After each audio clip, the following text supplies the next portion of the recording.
Good morning. सकाळी उठल्या उठल्या ना माझं हे रुटीन असतं की रोज दात घासले की अगोदर मी आवळ्याचा ज्यूस बनवते, ज्यूस पिते. हा ज्यूस मी ना एकदाच बनवून ठेवलेला आहे, आईस क्यूब करून ठेवते आणि त्यानंतर ते पिते.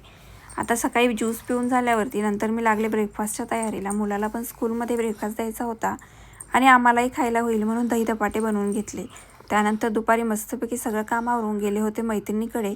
थोड्या वेळ तिच्या घरी टाईमपास केला, मग तिलाच घेऊन दुकानामध्ये गेले. ह्या मुंबई बाजारमध्ये ना प्रत्येक वस्तू स्वस्तात मस्त भेटून जाते असं म्हणत होते. मी काय आजपर्यंत गेलीच नव्हती, पण आज जाण्याचा योग आला म्हणून म्हटलं चला. मला पण भरपूर वस्तू घ्यायच्या होत्या, पण नाही, इथं आल्यावर झालं उलटंच. इथं स्वस्त तर नाही, पण 10-5 रुपयांनी वस्तू महागच भेटत होत्या. मग त्यामुळे ना मी ट्रॉलीमध्ये टाकण्यासाठी हे रनर घेतलं होतं. मी बऱ्याच दिवसाचं शोधत होते, पण मला काही भेटलंच नाही. खरं तर कुंड्या घ्यायला गेले होते मी, पण माझं होतं नेहमी असंच, मी घ्यायला जाते एक आणि घेऊन येते दुसरंच. आता हे ना फुगे बनवायचं मी तिथून घेऊन आले होते. ते मात्र 10 रुपयालाच भेटलं आणि आलं का मुलांचं लगेच मस्ती चालू झाली. दोघं पण एकदमच फुगे बनवायला लागले आणि तेवढं लगेच आणल्या संपवून टाकलं. आता चला मी तुम्हाला दाखवते मी काय काय आणले. हे 2 कप आणले जे की मला 10-10 रुपयाला भेटले. सॉक्स आणले जे की 60 रुपयाला भेटले आणि हे एक रनर पण